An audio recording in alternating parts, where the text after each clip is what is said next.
Kisah Para Rasul pasal 13 ayat 4 sampai dengan 12. Saulus dan Barnabas di pulau Siprus. Oleh karena disuruh Roh Kudus, Barnabas dan Saulus berangkat ke Seleukia, dan dari situ mereka berlayar ke Siprus. Setiba di Salamis, mereka memberitakan firman Allah di dalam rumah-rumah ibadat orang Yahudi, dan Yohanes menyertai mereka sebagai pembantu mereka.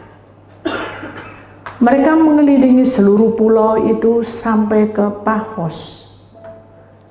Di situ mereka bertemu dengan seorang Yahudi bernama Bar-Yesus. Ia seorang tukang sihir dan nabi palsu. Ia adalah kawan gubernur pulau itu, Sergius Paulus, yang adalah orang cerdas. Gubernur itu memanggil Barnabas dan Saulus karena ia ingin mendengar firman Allah. Tetapi Elimas, demikianlah namanya dalam bahasa Yunani, tukang sihir itu, menghalang-halangi mereka dan berusaha membelokkan gubernur itu dari imannya.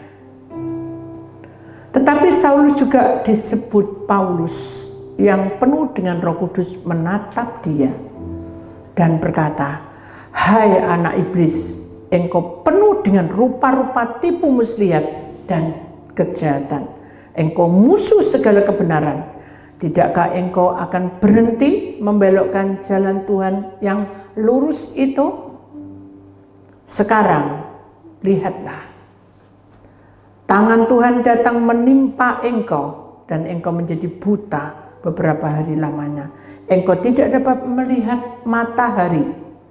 Dan seketika itu juga orang itu merasa diliputi kabut dan gelap, dan sambil meraba-raba ia harus mencari orang untuk menuntun dia. Melihat apa yang telah terjadi itu, percayalah gubernur itu, ia takjub oleh ajaran Tuhan. Bapa, hari ini kami mempelajari suatu pelajaran di mana muslihat iblis, dan kami rindu Engkau yang bicara. Kami mau Engkau yang memberitakannya, Tuhan. Apa yang Engkau kehendaki, apa yang Engkau mau, kami rindu untuk melakukannya. Tuhan, ajari kami untuk mengenal hari-hari kami bersamamu. Ajari kami untuk mengenal Tuhan hidup kami bersamamu. Karena kami tahu edaran darah, tantangan hidup, cobaan yang dihadapinya itu menyakitkan hati. Kuasai kami, ajari kami untuk mengerti, karena hanya Roh-Mu yang akan memimpinnya kembali. Hari ini urapi lidah bibir hamba-Mu, bicaralah Engkau sesuai dengan kehendak-Mu. Dalam nama Tuhan Yesus yang percaya, kita sama-sama berkata amin. Beri kemuliaan Tuhan saudara. Akan hidup kembali. Shalom. Saudara yang terkasih di dalam Tuhan Yesus, kita akan bicara mengenai tentang muslihat iblis. Hari-hari ini kita bicara tentang dunia roh, dan saya juga berharap agar saudara akan memakai pementereng di dahi, ya, supaya apa yang diberitakan itu tidak lenyap dan tidak lalu. Yang satu, kedua, penguasa roh yang kita saksikan itu tidak akan mengikuti kita, karena kita adalah orang-orang pilihannya. Amin. Amin. Beri kemuliaan kepada Tuhan saudara, karena kita harus menjadi pemenang, bukan menjadi yang terbawa, tapi kita akan menjadi pemenang menuju ke garis depan bersama dengan Tuhan Yesus. Saudara, tema hari ini adalah muslihat iblis. Saudara bisa bayangkan ya, kalau kita melihat dunia roh itu tidak seberapa dengan gambar yang kita punyai, tapi sangat mengerikan. Karena di mana-mana penguasa-penguasa itu selalu ada. Karena kita hidup di dalam dunia. Jadi dalam dunia ini pasti banyak cobaan, tantangan, godaan, bahkan sesuatu yang membuat kita tergiur, sesuatu yang membuat kita bertanya-tanya, sesuatu yang membuat kita itu merasa tidak puas kalau tidak diselesaikan. Nah itu, jadi kita tahu bahwa muslihat iblis itu berbagai-bagai macam. Ya saudara ya, jadi kita harus bisa mengetahui bagaimana taktik iblis atau cara iblis itu mengintai manusia. Ya saudara, kita akan baca lebih dulu di dalam Kisah Rasul pasal 13 ayat yang ke-10 dan berkata, "Hai anak iblis, engkau penuh dengan rupa tipu muslihat dan kejahatan. Engkau musuh segala kebenaran. Tidakkah engkau akan berhenti membelokkan jalan Tuhan yang lurus itu?" Mari saudara perhatikan baik-baik ya. Nah, Allah itu menciptakan manusia selalu indah pada waktunya. Allah itu penuh dengan kasih dan penuh dengan urapan Allah, dan kita tidak boleh tidak fokus. Halo, tidak boleh apa? Tidak fokus, harus fokus. Kenapa? Karena pada saat firman dikumandangkan, pada saat kuasa Allah bekerja, pada saat mujizat itu berjalan, saudara harus apa? Menerima. Dan tidak hanya menyaksikan, tetapi menerima. Kenapa? Karena iblis selalu berusaha dengan rupa-rupa tipu muslihat. Nah, itu yang harus kita simpan dan kita simak baik-baik. Ada satu kejadian, satu kesaksian. Ada di satu sekolahan ya saudara ya. Memang kalau kita mau menghafal dalam saat ulangan itu kadang ada beratnya, apalagi kalau pelajaran itu kita tidak suka, betul enggak? Halo? Betul ya? Jadi kita udah berusaha ini, berusaha, tapi nggak bisa masuk. Bagaimana kita fokus kalau pikiran kita sudah bilang nggak bisa? Bagaimana kita fokus kalau kita bicara sendiri satu dengan yang lainnya? Bagaimana kita fokus? Bagaimana berkat turun sedangkan kita itu nggak mau dengar? Intinya kayak gitu. Orang pinter karena dia mau fokus untuk menuju ke dalam pelajaran untuk menjadi pandai dan berusaha untuk menjadi bagaimana caranya pelajaran ini bisa. Nah pada waktu itu saudara, jujur aja di dalam bangku-bangku ini semuanya itu nyontek. Tahu nyontek ya sih ya? Nyontung. Nah satu dari orang ini tak bisa nyontung. Kenapa? Karena dia takut sama Tuhan.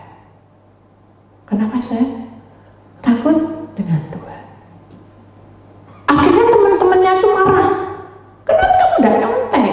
Gurunya tuh loh diem baca koran. Kenapa kamu tidak nyontek?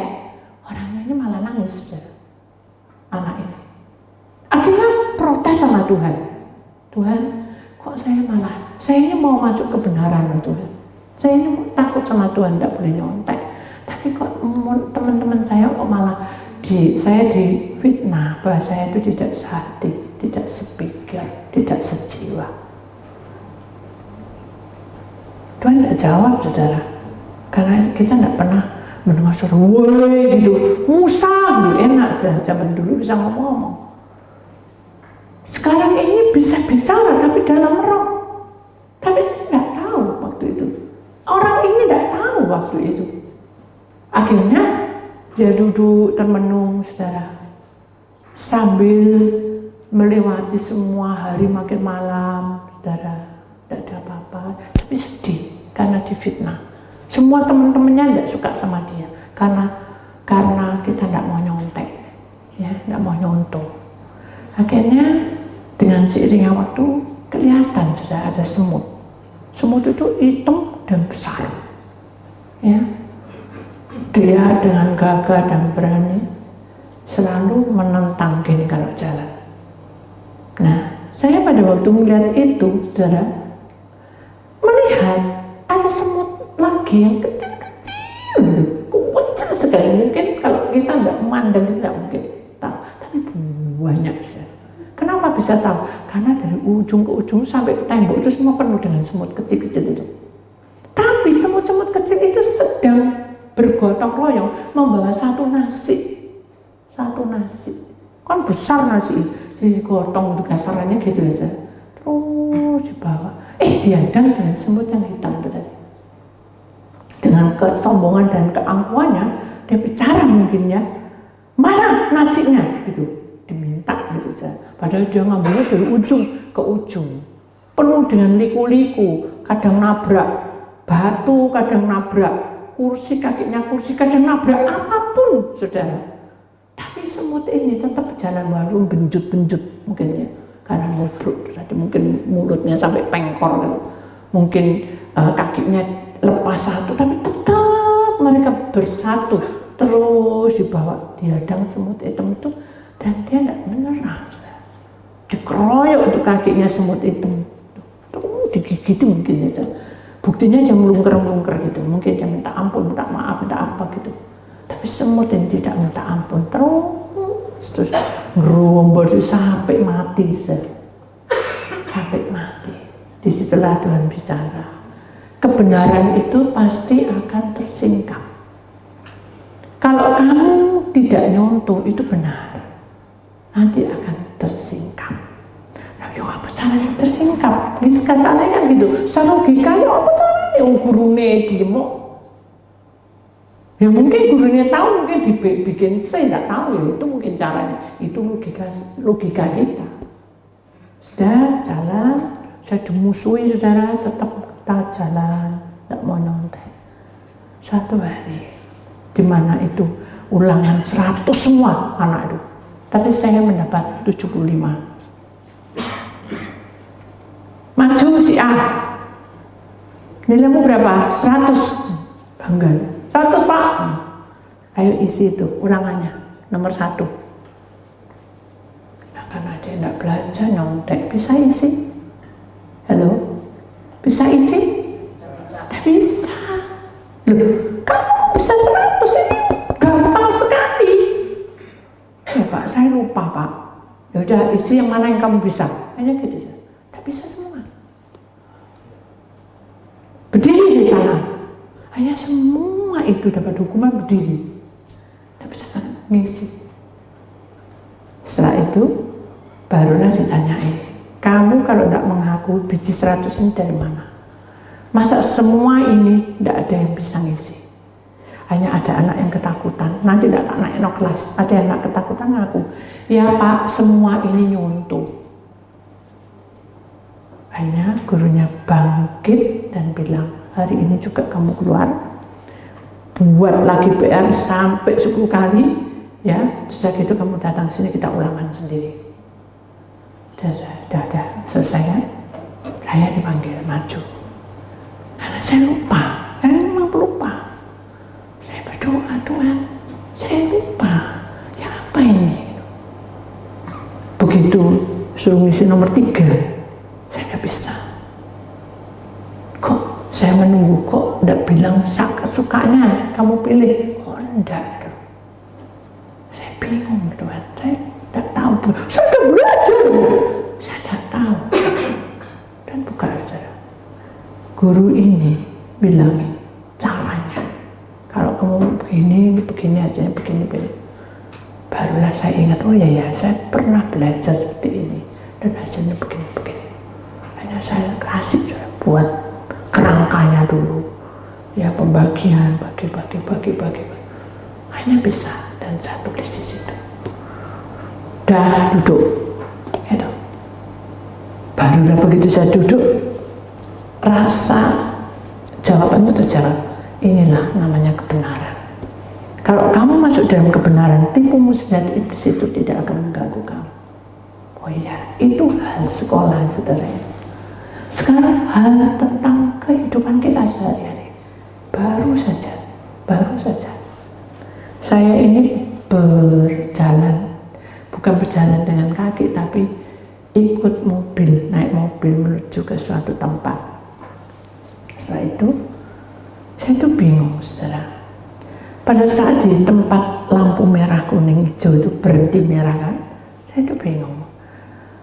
Apa ya, tumpuan batu itu aneh. Jadi batu itu rumah, itu sudah hilang, tapi ada bekas batunya masih kotak gitu. Kayak tempat sesuatu gitu. Tapi saya tidak memandang yang tempat sesuatu, tapi memandang satu balok segini. Saya buka lagi mata saya buka lagi, itu uang gitu saya. Sebegek ditutup kayak kalau uang bangun kan ada tutupnya gitu. Itu juga tutup gini. Saya mikir, aneh ya, masa di bangunan yang sudah rusak, jadi bubur, jadi rusak, dan di pinggir jalan lagi kok ada uang ditaruh situ gitu. Apa orang ini keliru naruh gitu? Itu bayangan saya.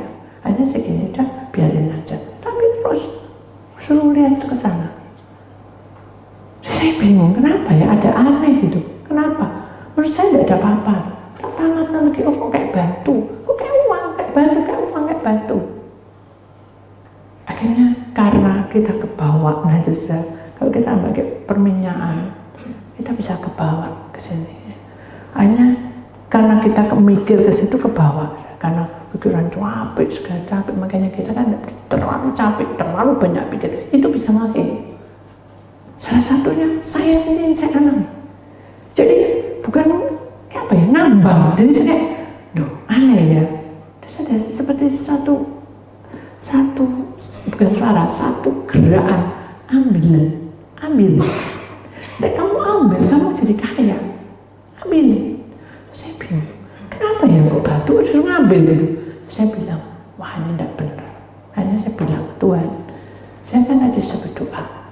Tapi mengapa Tuhan izinkan saya mendadak seperti ini? Tidak ada suara, tidak ada apa, tetap aja kelihatan. Ambil, kuat ambil.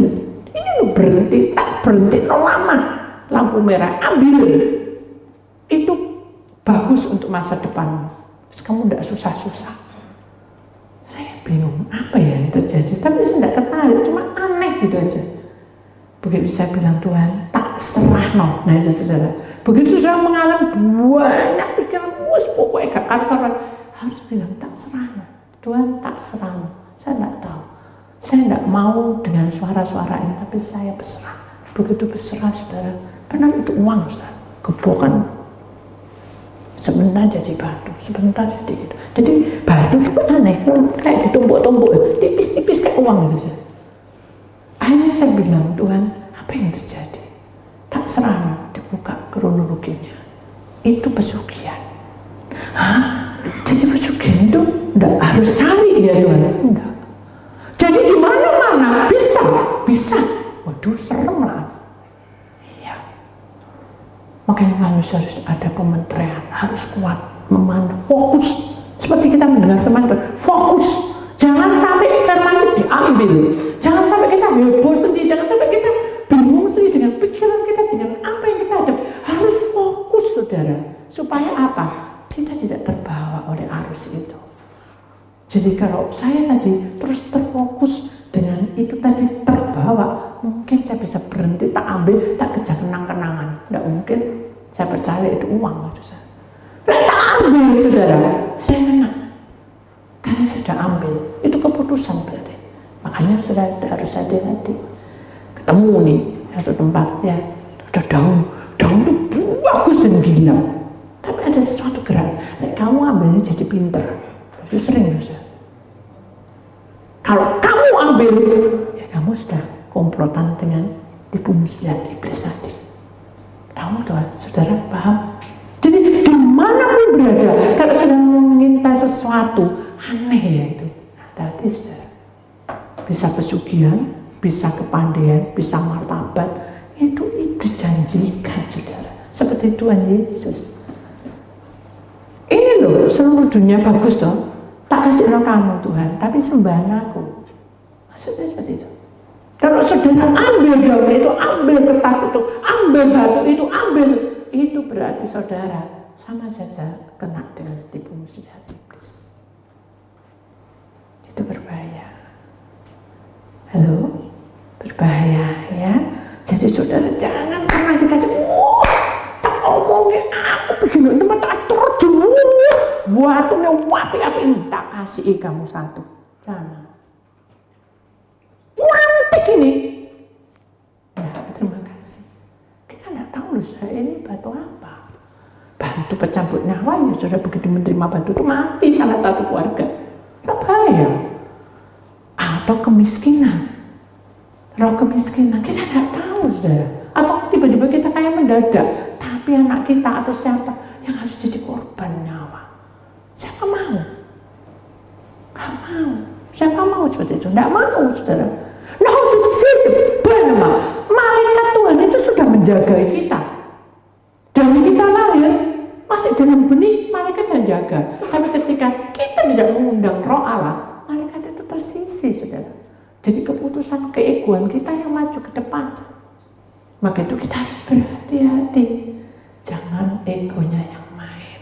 Amin. Jangan merasa bisa. Itu yang kita harus hati-hati. Kenapa? Karena buat capek, saudara. Jadi begitu saya tahu itu pesugihan saya cuma bilang gini, Tuhan, dalam nama Tuhan saya tidak mau juga lihat itu lagi. Sudah saya tak pikir hilang loh. Tak lihat mau berjalan mau tak lihat masih loh saya. Terus saya bilang gini, Tuhan, loh nanti kita mau kenal sama orang diambil ya apa? Kan itu batu antik gitu loh. Tuhan bilang apa? No, selama dia memiliki Tuhan di atas hidupnya, dia tidak akan mau ambil itu. Oh, kalau gitu Tuhan bijaksana. Amin. Amin. Jadi jangan biasakan saudara, tak kasih ini. Jangan, saudara. Atau saudara tinggal di suatu tempat atau di mana, wapi ini, tak ambil ini kerja kenang-kenangan, juga tidak boleh, saudara. Kita tidak tahu. Tipu muslihat iblis itu di pihak tebal bisa berupa-rupa cara. Hati-hati. Ini loh kertas, lihatkan, pegangan tidak basah, juga bahaya, saudara. Mana ada kertas jindim ini bisa basah? Jangan terbawa hal-hal seperti itu. Mulai sekarang dibiasakan, saudara. Kalau saudara, aku sudah terlanjur, sudah. Kalau perlu dibuang semua penguasa roh itu. Apakah itu ada kuasa roh yang jahat? Tidak tahu, belum tentu juga. Kan kita juga tidak tahu. Auranya ada sesuatu yang membuat kita itu jadi kacau. Kenapa? Karena tipu muslihat iblis. Sudah ya, ada lagi. Satu ketika ada orang tuh rambutnya panjang. Pak, aku boleh minta rambutnya satu kan panjang ini. Mana tidak ada orang yang kayak gitu. Tak ambil Pak ya. Boleh? Halo? Tidak boleh. Kita nggak tahu rambut itu ada isinya apa enggak. Orangnya baik-baik, tapi iblis kan bisa nunggangi. Itu bahaya sekali.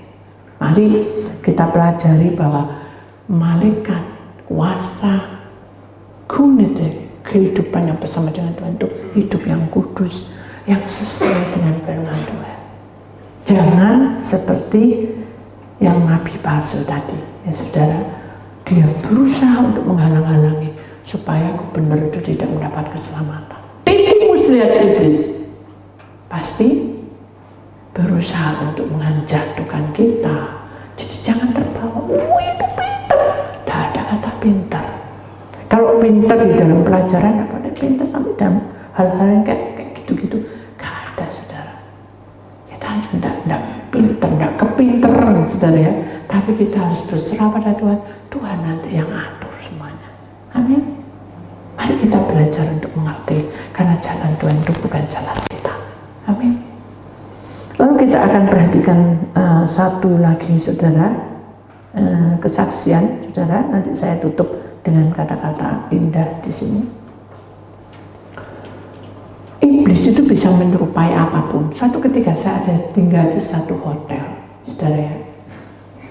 Dan saya sudah merasa tidak nyaman karena melihat kelambu. Tahu kelambu ya?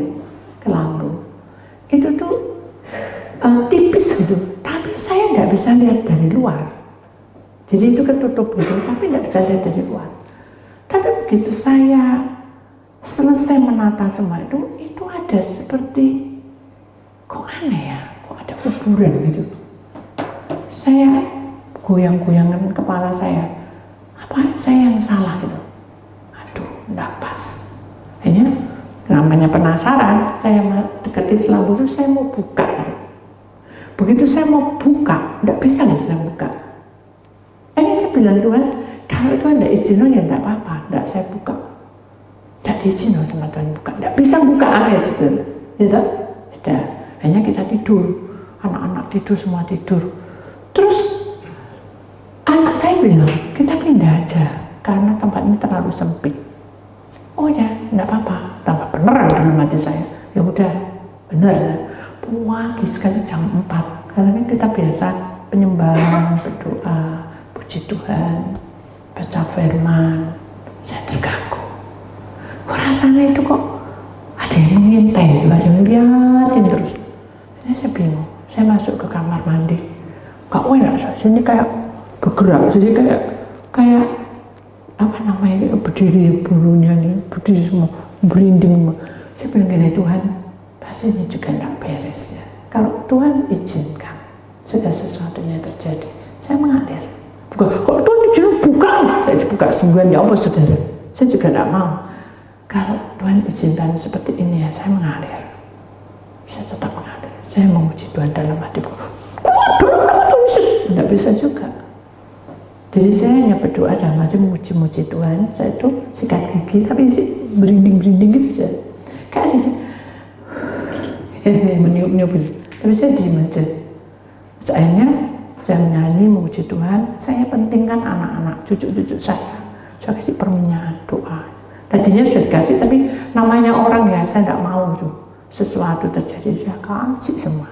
Andrea, Evelyn, anak-anak, cucu-cucu saya, mbak-mbak, dan saya berdoa. Kelambu itu bergerak, kayak ada yang buka. Kok aneh, tadi kan malam sudah buka, nggak bisa gitu. Lu berarti jendela yang buka, itu logika saya. Tapi saya mau ke sana itu Tuhan gagal kan. Jadi mau ke sini, termosnya tutupnya belum ditutup, tak tutup, sampai lupa. Akhirnya siang sampai 5:30, jadi matahari sudah mulai terbit. Saya baru ingat, oh ya, kenapa saya tidak buka sana dulu? Akhirnya saya buka, sudah tahu apa yang terjadi. Kuburan. Jadi kita itu dikuburin. Intinya kan seperti itu, matang itu dalam hati saya. Tapi saya tidak bilang sama anak-anak dan sama cucu saya, Mbak, takut tuh nanti. Udah, kamu mau berangkat kapan? Ya pagi ini lebih baik, karena pagi ini kan kita bisa cari tempat lebih lagi. Oh ya udah, bisa pergi semana. Salah satu mbaknya buka ketengan terus ya, pucat dia. Ada apa? Ada apa? Begitu. Apa? Saya tidak bisa tidur. Kenapa? Saya ada putih-putih di sini, itu namanya medon. Apa sih? Pocongan. Oh ya, ternyata ibu tahu apa ada. Ya sudah. Nanti tak dengar semua jadi takut nanti. Kita jalan aja. Berjalan, baru cerita-cerita. Ternyata mbak-mbak itu juga tidak bisa tidur. Untungnya cucu-cucu saya tidur, Austin, Leon, dan Anda sebelum mungkin kecapean dia tidur. Tuhan itu baik. Jadi iblis itu berusaha untuk mengacaukan situasi kita. Bukan berarti kalau kita tinggal di hotel pasti ada kayak itu, bukan juga, enggak juga sama seperti itu gitu. Tapi pada waktu itu memang Tuhan izinkan seperti itu. Kenapa? Karena kita harus peka, saudara. Hidup penuh dengan peka. Jadi bukan berarti kita masuk ke hotel, ayo kasih minyak urapan cuma. Gak didoakan minyak urapan percuma. Tahu maksudnya? Itu kan minyak urapan ya. Lu langsung dicacar. Tidak bisa, harus berdoa. Tuhan, ini minyak urapan datang dari Engkau, dari surga, mementeraikannya. Saya tinggal di hotel ini, sucikan. Amin. Baru kasih tanda salib. Atau apapun yang kamu sudah doakan, pasti itu diberkati. Intinya kan gitu. Tapi kita salah kaprah. Ayo cepetan. Wah sih, saya. Loh, lah kok sih nerempet? Saya bilang, belum. Kenapa? Saya kasih minyak urapan loh Bu, kok sih nerempet? Hah? Minyak urapan nerempet? Maksud saya biru, aduh ini salah paham. Ayo kita doa, dibuka sama Tuhan. Minyak urapan itu hanya sarana. Walaupun tanpa minyak urapan bisa, tapi itu sarana. Karena kamu udah marah-marah, akhirnya kamu berdoa dengan minyak urapan itu supaya dengan pelantara minyak urapan itu sebagai tanda penyalur kuasa Tuhan itu turun karena kamu baru ngomel-ngomel. Oh gitu Bu, iya. Jadi saya salah gitu Bu, iya. Minyak urapan itu didoakan dulu supaya ada kuasanya lewat lidah bibir kita atas nama Bapa Putra itu sucikan darahmu. Itu kita ini bicara dengan perminyakan itu. Tapi kita salah. Wes pinter kayak tanda salib 1000 kali ya tidak bisa masuk. Kenapa? Karena kita tidak doa. Halo? Kenapa? Tidak doa. Pertama-tama harus berdoa. Yang kedua harus memuji Tuhan. Itu yang penting ya. Yang ketiga, kamu bisa baca firman. Kalau kamu saatnya diem, jangan lihat video drama atau puji-pujian, bukan puji-pujian tapi nyanyi-nyanyi dunia. Boleh, nggak ada apa-apa. Tapi yang penting selesaikan dulu tugasmu sebagai anak Tuhan. Berdoa, baca firman, lakukan dengan sungguh-sungguh. Hatimu akan tenang. Amin. Lakukan itu sebelum pementerian. PR kalian apa? Berdoa, memuji Tuhan, baca firman. Ya. Bacanya jangan kita, ayo Bu, tak apa-apa. Yang Tuhan mau baca. Ya, sudah punya PR? Mau? Amin. Baca dalam kitab Mazmur ya, sampai 10. Pasal 1 sampai 10. Baca tiap hari. Sampai nanti kita ketemu lagi pada hari Senin. Mari kita imani bahwa Tuhan punya kuasa. Di sini kata-kata indah. Iblis menyelinap dengan trik dan tipu daya, menggoda, memikat, meracuni setiap jalan. Benar kan saudara ya? Namun bersama Tuhan kita kuat menghadapi serangan. Dengan kebenarannya kita menampak di jalan yang lurus. Kita itu lebih mantap karena Tuhan menjaga kita. Amin. Jadi kalau kita menjadi anak Tuhan tidak cukup datok, tapi hidup sesuai dengan firman Tuhan. Yaitu apa? Berdoa, memuji Tuhan, membaca firman. Kalau perlu puasa, ojo Bu, maku kumat. Iya, 3 jam naik kumat. Kalau emaknya kumat berarti kita makan sambal, berarti kita itu saya ya. Makanya mari kita belajar untuk puasa ya. Semakin kita mendekat pada Tuhan, pementerian itu makin masuk saudara. Amin. Apapun yang menjadi keperluanmu, Tuhan pasti buka jalan. Itulah firman Tuhan saudara.